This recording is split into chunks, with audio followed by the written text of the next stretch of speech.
राजहंसी मोहर, विषयांचं वैविध्य, आशयाची समृद्धी. तात्यासाहेब आणि माधवराव हे जीवश्य कंठस्थ मित्र. त्यांच्या मैत्रीचं वेगळेपण म्हणजे आजच्या मोबाईल इंटरनेटच्या युगातही त्यांचा अखंड सुरू असलेला पत्रव्यवहार.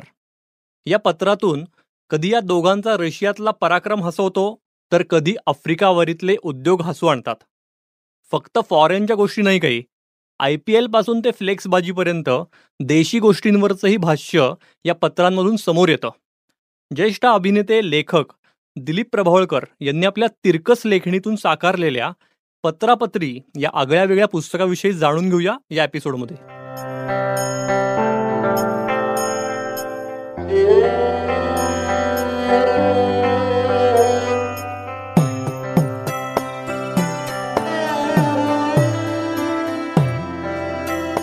राजहंसी मोहर पॉडकास्टमध्ये सगळ्या श्रोत्यांचं मी निरंजन मेढेकर मनापासून स्वागत करतो. राजहंस प्रकाशनाच्या पुस्तकांची ऑडिओ ओळख आणि लेखकांसोबत गप्पा असे या पॉडकास्टचं स्वरूप आहे. दिलीप प्रभावळकर लिखित पत्रापत्री या राजहंसी पुस्तकाची ओळख या एपिसोडमध्ये आपण करून घेणार आहोत. या पुस्तकाचे लेखक प्रभावळकर सर आपल्यासोबत आहेत. याबरोबरच प्रसिद्ध दिग्दर्शक, अभिनेते, नाटककार विजय केंकरे सरही आपल्यासोबत स्टुडिओत आहेत. केंकरे सरांच्या येण्याचं एक खास कारण आहे, स्पेशल सरप्राईज आहे, तेही आपण या एपिसोडमध्ये जाणून घेणार आहोत. राजहंसी मोहर पॉडकास्टमध्ये तुम्हा दोघांचंही मनापासून स्वागत. धन्यवाद. नमस्कार. दिलीप सर, आमच्या पिढीला फोनाफोनी माहिती आहे, तरी पत्रापत्रीची कल्पना तुम्हाला कशी सुचली? मला ना ॲक्टर असल्यामुळे असेल, पण ही कॅरेक्टर्स आधी दिसली, प्लॉट दिसला, त्यातल्या स्टोरीज पण दिसल्या.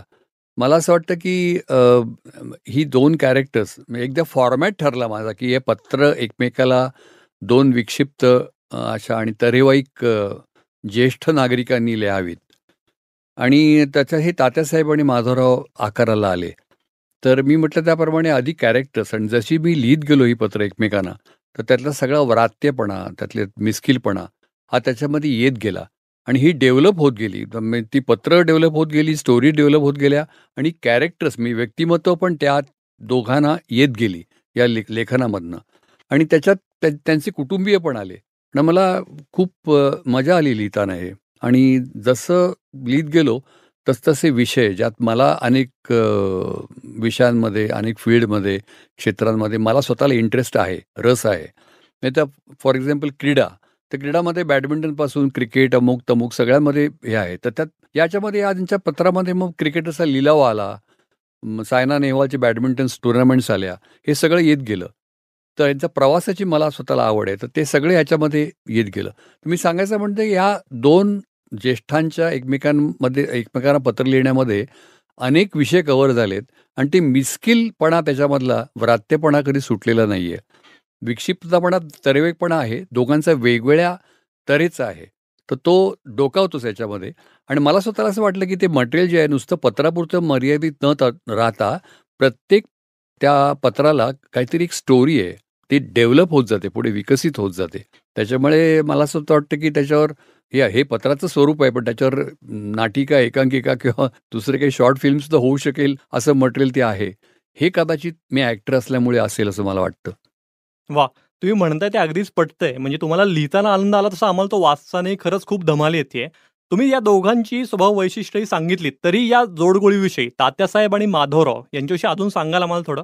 मला स्वतःला असं वाटतं की मी लिहिताना केलेले हे दोन वेगळे रोल्स होते. म्हणजे मी तात्यासाहेब होऊन तात्यासाहेब लिहिले, आणि माधवरावांच्या बेरिंगमध्ये माधवराव लिहिले.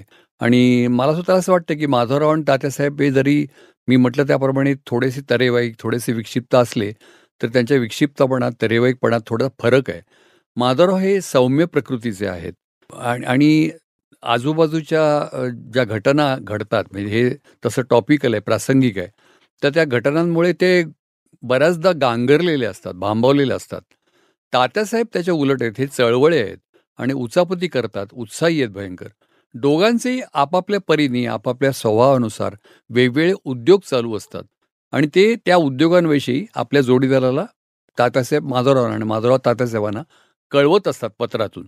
त्याला एक पर्सनल टच आहे, म्हणजे आपल्या ईमेलला, इंस्टाग्रामला किंवा या फेसबुकला वगैरे तसा पर्सनल टच नसतो असं मला वाटतं. हे स्वतः लिहून त्यांना कळवणं, त्या उद्योगाविषयी ते एक्सचेंज आहे, एकमेकाला मारलेल्या कोपरखळ्या आहेत, एकमेकांना सांभाळून घेणं आहे, असं अनेक गोष्टी त्या एकमेकांविषयी करतात. तर मी म्हटलं त्याप्रमाणे मी लिहिताना केलेले मी जेव्हा तात्यासाहेब लिहित होतो तेव्हा मी तात्यासाहेब बनवून लिहित होतो. माधवरावचा रोल होता तो लिहिताना. आता माधवराव आम्ही जे याच्यामध्ये सादरीकरण करणार आहोत तो रोल विजय केंकरे स्वतः करतोय, डायरेक्टर. त्याच्यामुळे मग त्याला अनेक काय म्हणते त्याला त्याच्यातले अनेक बारकावे, त्याच्यात अनेक पैलू, अनेक त्याचे पदर हे माधवरावांना मिळालेले आहेत. आता त्यांनी दुसऱ्या विजयनीच काम केल्यामुळे त्याच्यात तो एक वेगळा हे आहे, त्याला एक काय म्हणते त्याला ॲडव्हान्टेज आहे त्याला. तर ते मी म्हटलं त्याप्रमाणे दोघांच्या या वेगवेगळ्या स्वभावानुसार त्यातली गंमत पण वेगवेगळी आहे. दोघे मिळून एकूण जाम धमाल करतात. पुस्तक तर आम्ही वाचलेलंच आहे. आता नाटक बघण्याची उत्सुकता आहे.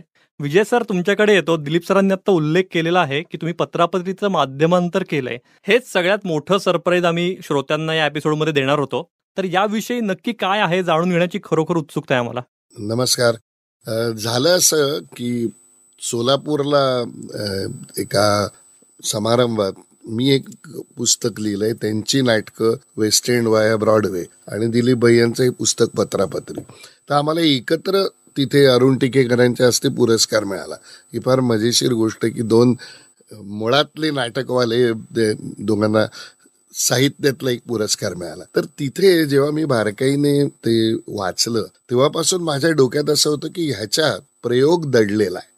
कारण होतं कसं की आपण पत्र लिहितो त्यात कधी कधी एक प्रकारचा वृक्षपणा असतो, पण हे जे तात्यासाहेब आणि माधवराव प्रभावळकरांनी उभे केलंय त्याच्यामध्ये एक प्रकारचं संप्रेषण आहे. आणि ते संप्रेषण केवळ दोन मित्रांचं राहत नाही, तर ते आजूबाजूची परिस्थिती घेऊन येतं. आणि जी आजूबाजूची परिस्थिती घेऊन येतं त्यातच त्यांचं तरेवाईकपणा किंवा जास्त जरा अति हुशार तात्यासाहेब, कायम कशात ना कशात तरी अडकलेला माधवराव, ही पात्र माझ्यासाठी जिवंत व्हायला लागली.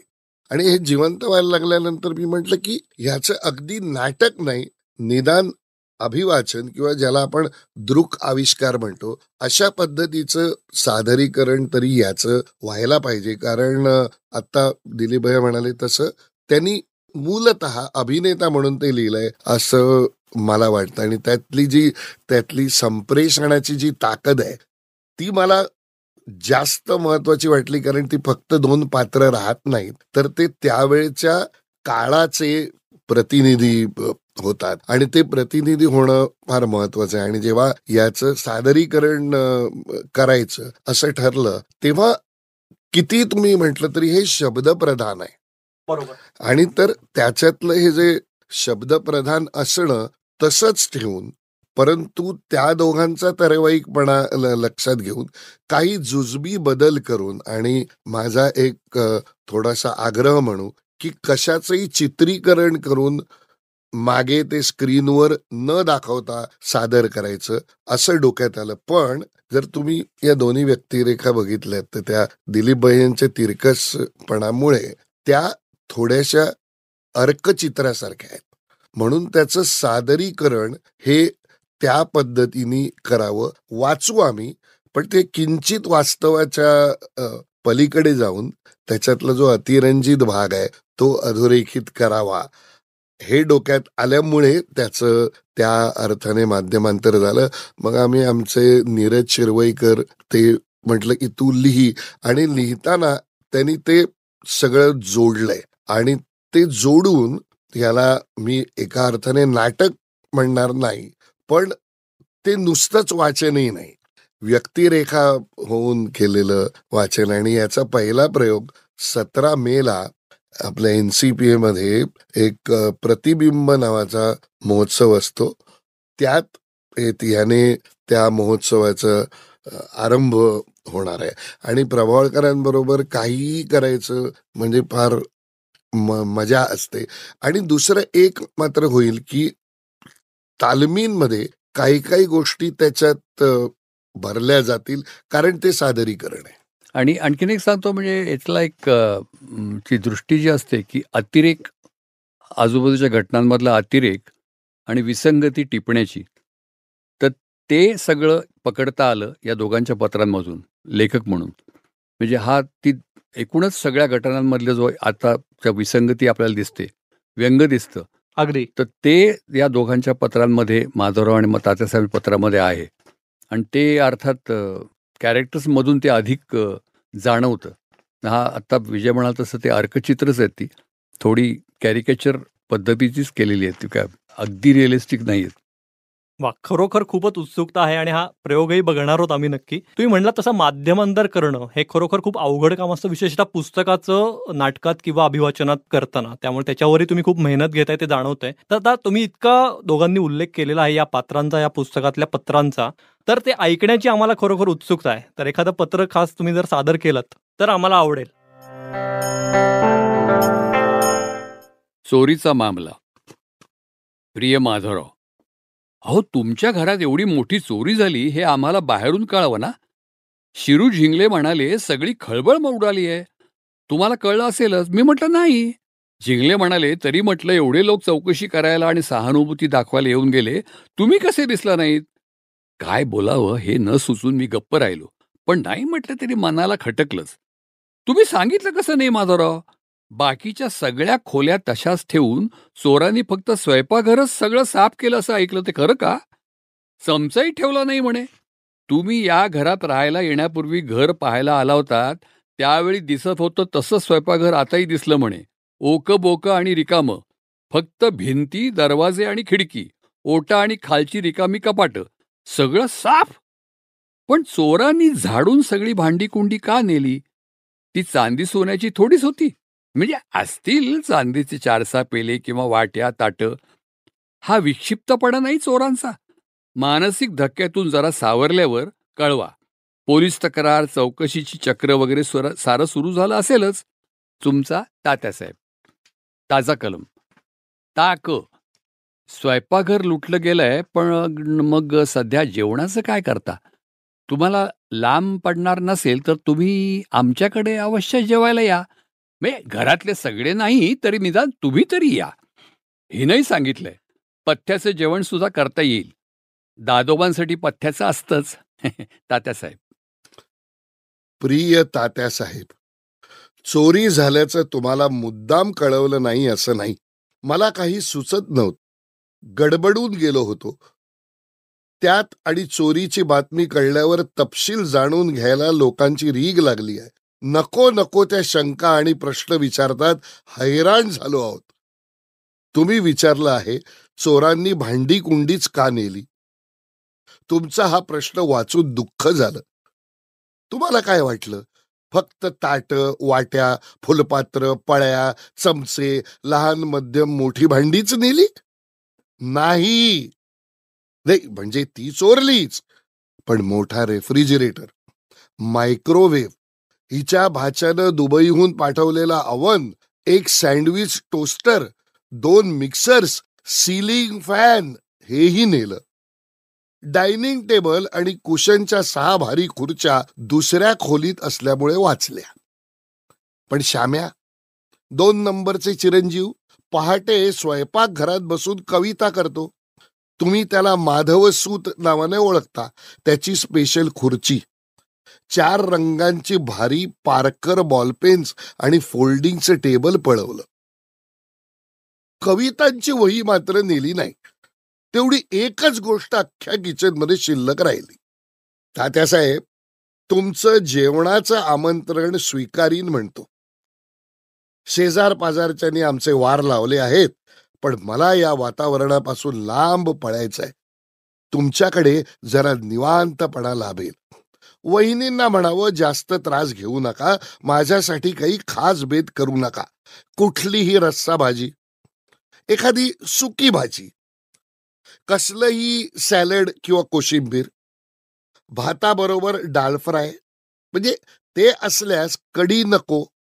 पोळी, भाकरी, पुरी, कुलचा यातले काहीही. आणि तुम्ही खाता तसलं माफक गोड जेवणात किंवा जेवणानंतर असं अगदी साधच ठेवा. दादोबाच्या पथ्याच्या जेवणाची चवही घेईन गंमत म्हणून, म्हणजे त्यांनाही बरं वाटेल. तुमचा माधव. प्रिय माधवराव, अहो तुमची चोरीची बातमी चक्क मराठी न्यूज चॅनेलला दाखवली की. आम्हाला एरवी कळलंही नसतं. पण नातू विभा सोफ्यावर लोळून चॅमेल सर्फिंग करत होता. तो एकदम ओरडला, तात्या आजोबा, तुमचे मित्र माधव आजोबा चमकले. आतल्या खोलीत दादोबा दूध ढवळून पित होते. त्यांनी ऐकलं माधव आजोबा गचकले. ते तसेच कपात दूध घेऊन आले आणि माझ्या पाठीवरून हात फिरवू लागले. मन घट्ट कर तात्या आणि सांग मला काय झालं. आता काय कपास आणणार आहे ना. मग सगळेच गोळा झाले. रीनानं म्हणजे आमच्या 2 नंबरच्या सोनेनं लगेच ओळखलं. अहो, माधवरावांच्या मुलीची फ्रेंड आहे ना चॅनेलवाली, म्हणून आले ते चोरी कव्हर करायला आणि मुलाखती घ्यायला. या चॅनेलला हव्याच असतात अशा बातम्या, असं म्हणाली. माधवराव, तुम्ही चोरीसंबंधी जो बाईट दिलात तो खरोखर वाखाणण्यासारखा होता. कॅमेऱ्यात बोलण्याची सवय झाल्याप्रमाणे तुम्ही बोललात, सहजपणे आणि आत्मविश्वासाने. वहिनींनी ही प्रतिक्रिया चांगली दिली. स्वयंपाकघर लुटून नेलं म्हणजे माझं सर्वस्व गेलं, या त्यांच्या बोलण्यानंतर चॅनेलवाल्यांनी आता तुम्हाला कसं वाटतंय? खचल्यासारखं, बुडल्यासारखं, कोसळल्यासारखं वाटत असेल ना? मुंबईतल्या गृहिणींना तुम्हाला काही सांगायचं आहे का? असा प्रश्न विचारला आणि वहिनी अबोल झाल्यावर आधी त्यांच्या चेहऱ्याचा आणि मग डोळ्यांचा टाईट क्लोजअप कॅमेरामधनं घेतला. त्यांच्या डोळ्यातले अश्रू पाहून दर्शकांची, विशेषतः बायकांची मनं हेलावली. सबंध शहरात ही बातमी गेली की तुमचा मुलगा माधवसूत याचं मुलाखतीतलं बोलणं मात्र त्याच्या कवितेसारखंच गूढ वाटलं. या चोरीचा चिपळूणमध्ये झालेल्या साहित्य संमेलनाशी संबंध आहे, असा मी थेट आरोप करतो. असं तो का म्हणाला? तुमचा तात्यासाहेब. ताक, जेवायला याल तेव्हा श्यामलाही म्हणजे माधवसूत घेऊन या. तुम्हाला बघायला आता टीव्ही इंटरव्ह्यूमुळे गर्दी होणार. मिस्टर माधव सूतयास, कालच्या एका चॅनलवरच्या बातम्यात तुमच्या घरच्या चोरीची माहिती दाखवली गेली. त्यात तुम्ही बाईट देताना टाईट झाला होता का? चोरीचा संबंध तुम्ही चिपळूण साहित्य संमेलनाशी असल्याचा आरोप केला. हा आम्ही साहित्य संमेलन स्वागत समितीशी संबंधित चिपळूण वासियांचा अपमान समजतो. आमच्या परशुसेना या लढाऊ संघटनेचे साध्या वेशातले कमांडोज तुमच्या तोंडाला काळं फासायला येत आहेत. जिथं कुठं असाल तिथं येऊन, लपला असाल तर तुम्हाला शोधून काढून ते तुमच्या तोंडाचं पेंटिंग करतील. हे नको असेल तर त्याच चॅनलवर, त्याच रिपोर्टर मुलीसमोर चिपळूणकर साहित्य संमेलन संयोजकांची बिनशर्त माफी मागा, किंवा मला तसं म्हणायचं नव्हतं असं शपथेवर सांगा. तुम्हाला आम्ही 36 तासांची मुदत देत आहोत. सक्षम बावनचुरीकर, जनसंपर्क प्रमुख, परशुसेना, चिपळूण. म्हणजे दिलीप सर, तुमच्या लिखाणाची शैली तिरकस असली, ती जरा विनोदी ढंगाची जरी असली तरी त्यांचं लिखाण म्हणजे ते दोघं मित्र जेव्हा एकमेकांना लिहितायत तर त्यातलं गांभीर्य किंवा ते अगदी जाणवतंय. म्हणजे हे मला खूप वैशिष्ट्य वाटतंय पुस्तकाचं. हो, नुसतंच त्या व्यक्तींमधलं नाही तर त्या मला असं वाटतं वृत्तींमधलं कधी कधी दिसतं. अशा वृत्तीची माणसं कशी वागतात, आजूबाजूच्या प्रसंगांना कसं तोंड देतात, कशी रिॲक्ट होतात, त्यांची प्रतिक्रिया काय असते आजूबाजूच्या घटनांबद्दल, त्यांचा हेल्पलेसनेस, ते करू काही शकत नाही तर म्हणून ते लिहून एकमेकांना कळवतात.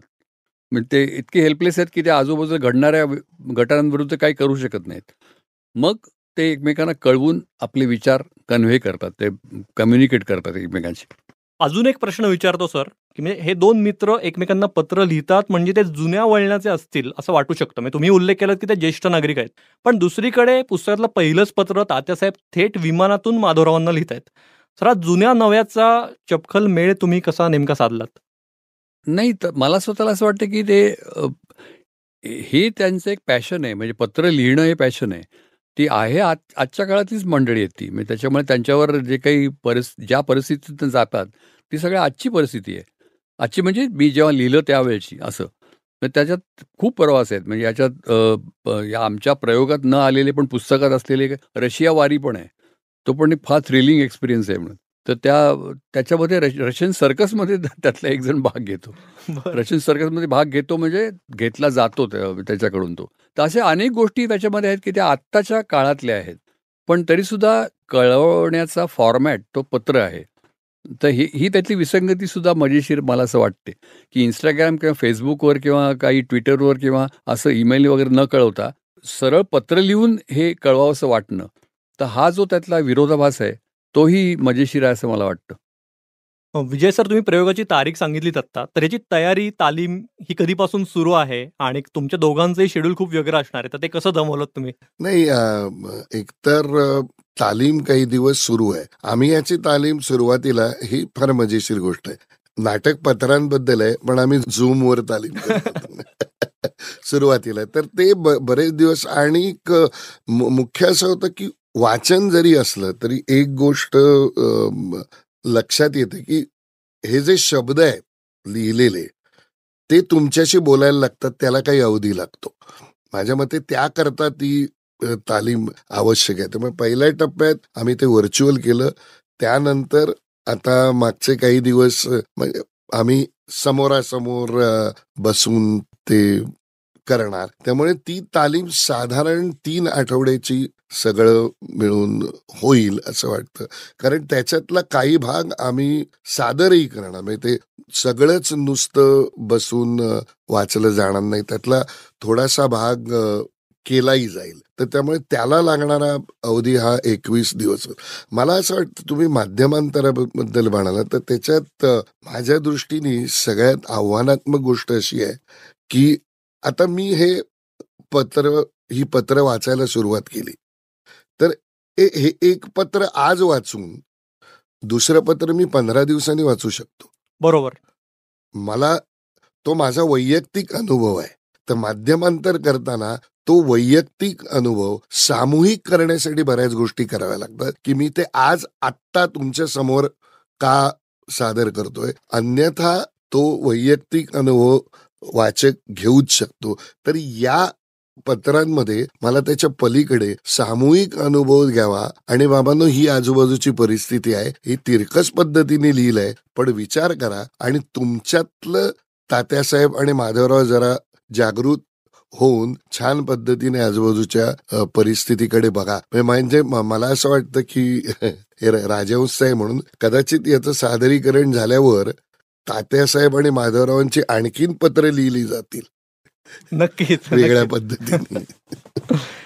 विजय सर, दिलीप सर, तुम्हाला प्रयोगासाठी खूप खूप शुभेच्छा.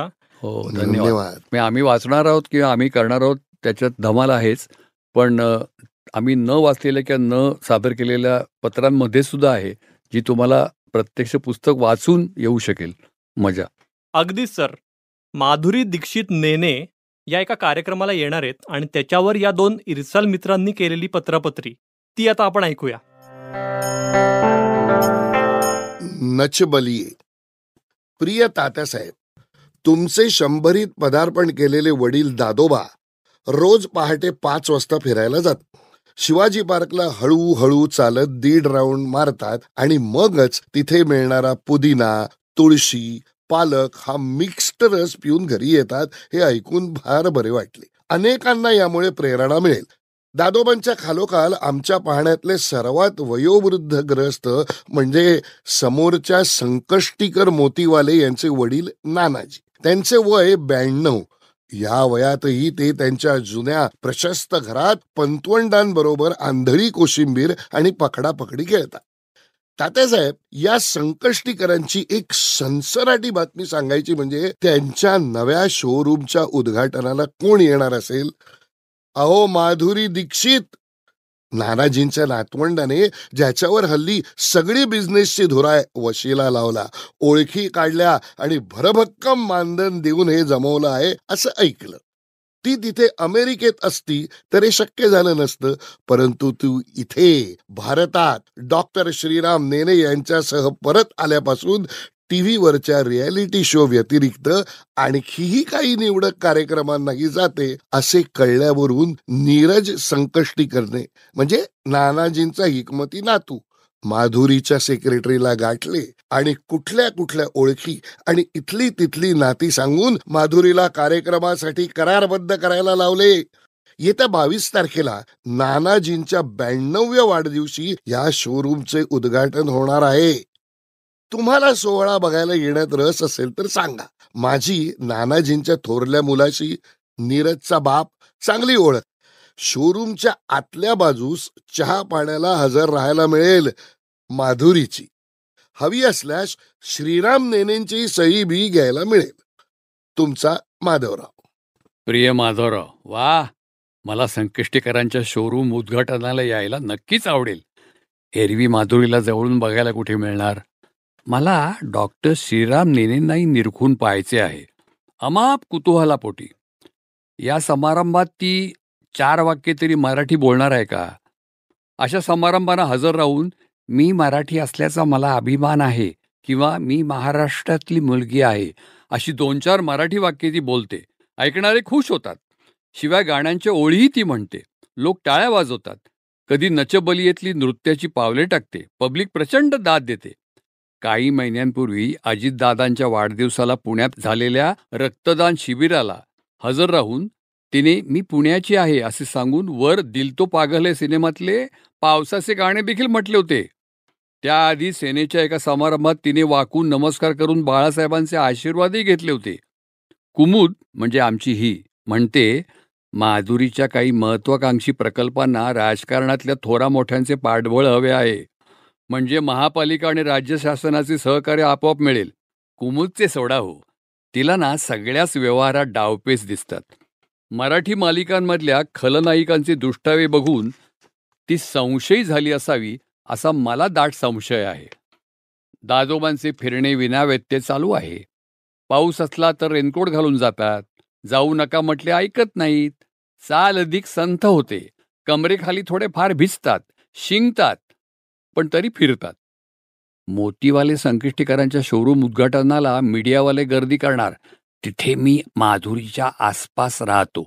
म्हणजे काय होईल, पेपरात फोटो यायला आणि चॅनलवर झळकायला सोपे जाईल. माझी जागा राखून ठेवा. तुमचा तात्यासाहेब. प्रिय तात्यासाहेब, काम तातडीचे अर्जंट असल्यामुळे हे पत्र पोस्टात न टाकता हल्ली शहरातल्या शहरातही पत्र मिळायला 5-6 दिवस लागू शकतात असा अनुभव आहे, म्हणून एका मुलाबरोबर पाठवत आहे. तुम्हाला त्याच दिवशी मिळावे म्हणून तुमची मदत लागणार आहे.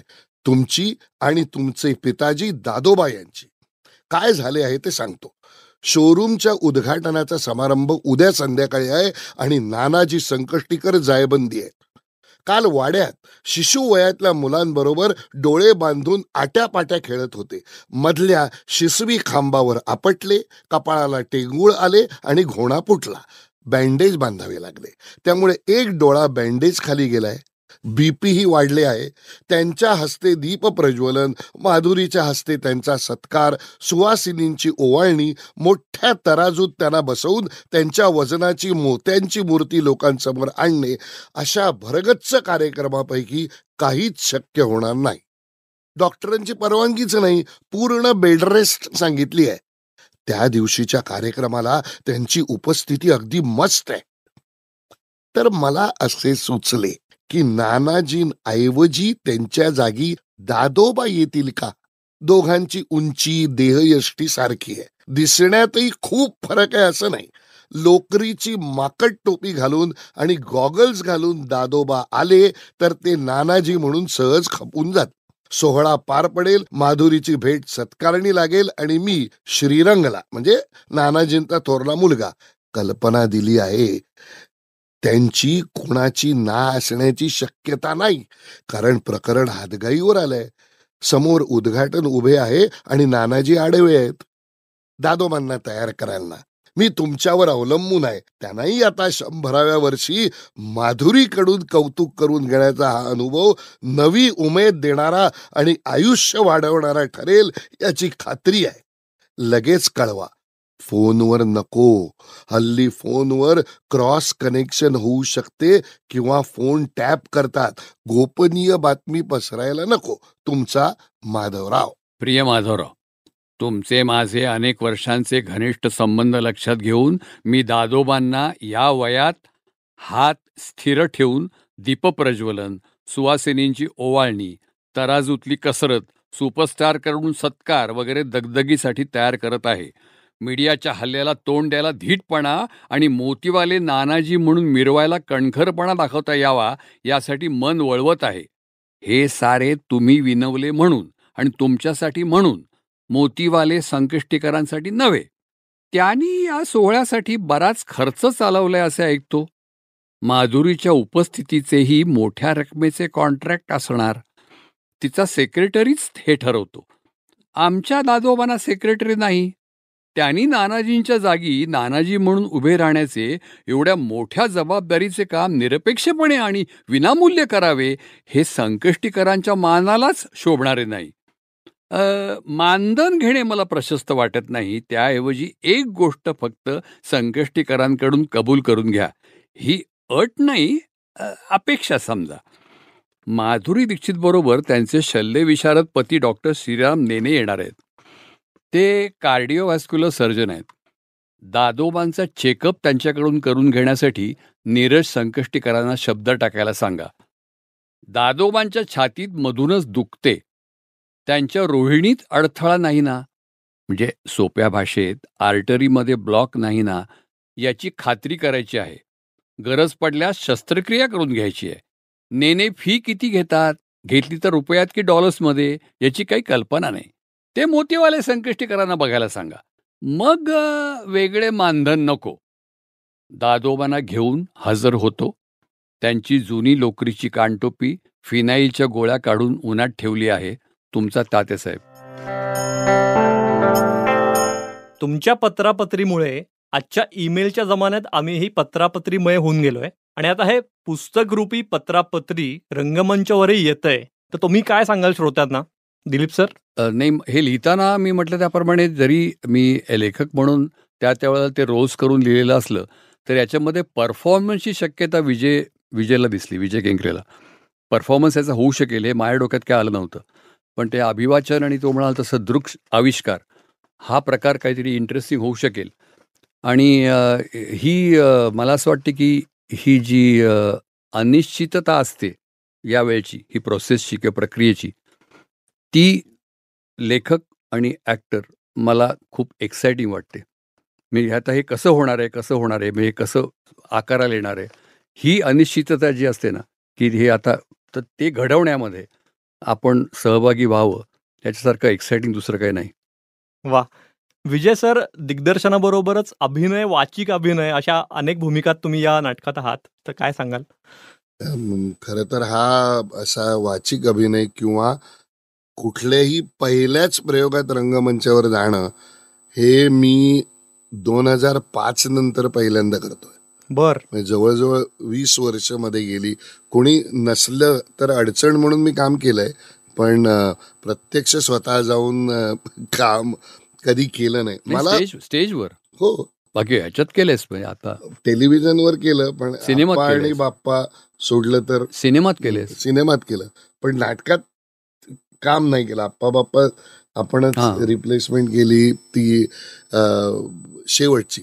मला याच्यात असं वाटलं की याच्यातलं दृश्य स्वरूप जे आहे ना, ते सूचक असावं. म्हणजे चित्रापेक्षा चौकट मोठी होता कामा नये.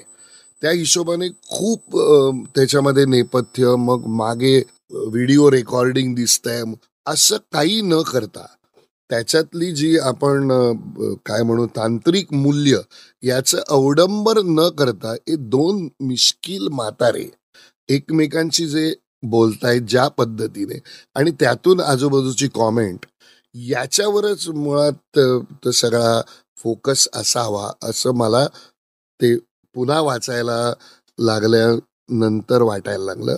आणि त्यामुळे मग त्या गोष्टी त्याच्यात आल्या नाही. तर आलं काय, तर अर्कचित्रासारखी ती पात्र असल्यामुळे तुम्हाला तितका वेळ प्रेक्षक म्हणून फक्त त्या विश्वात घेऊन जायचं, आणि या दोन लोकांची जी पत्रापत्री आहे ती तुम्हाला अनुभवायला मिळावी, या दिशेने आम्ही तो प्रवास सुरू केला. आणि मला असं वाटतं, सोपेपणा किंवा साधेपणा अधिक अवघड असतो. तुम्ही बाकी सगळं तंत्राचा अवडंबर करून लोकांना खेळवून ठेवू शकता. तर त्यामुळे या प्रक्रियेमध्ये मला तो भाग सगळ्यात महत्वाचा वाटतो. आणि दुसरं असं होतं, मी जेव्हा नाटक बसवतो तेव्हा पहिल्या तालमीच्या आधी संपूर्ण प्रयोग डोक्यात आणण्याचा मी प्रयत्न करतो. मग तो कागदावर उतरवून असेल, त्याच्याविषयी काही नोट्स काढून असेल. पण इथे तसं मी केलं नाहीये. मी जास्त मोकळेपणा ठेवलाय, कारण हे पत्र वाचता वाचता अचानक काहीतरी सुचू शकतं, तर त्याकरता वाव ठेवलाय. म्हणजे अगदी पहिल्या प्रयोगासारखाच पुढचा प्रयोग होईल असं नाही. त्यामुळे ते जे बघायला लोक येतील त्यांना कदाचित गंमत वेगळी बघायला मिळेल. पुन्हा याच्यात मला आणि एक मजेशीर गोष्ट अशी वाटली की हे पहिल्या प्रयोगाची 5 पत्र आहेत. बर, प्रयोगानुसार ती पत्रही कदाचित बदलणार. पुस्तक आहे ना, बरोबर. पुस्तकामध्ये बदलू इतर शकतील. गोष्टी आहेत, तर ती पत्र बदलू शकतील. तर ती पत्र बदलण्यातली सुद्धा एक म्हणजे गंमत आहे.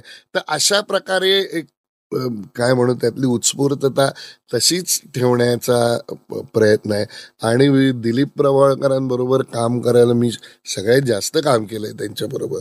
पहिल्यापासून खूप मजा येते. ते एका अर्थाने मानगूट धरतात आणि करून घेतात तुमच्याकडून.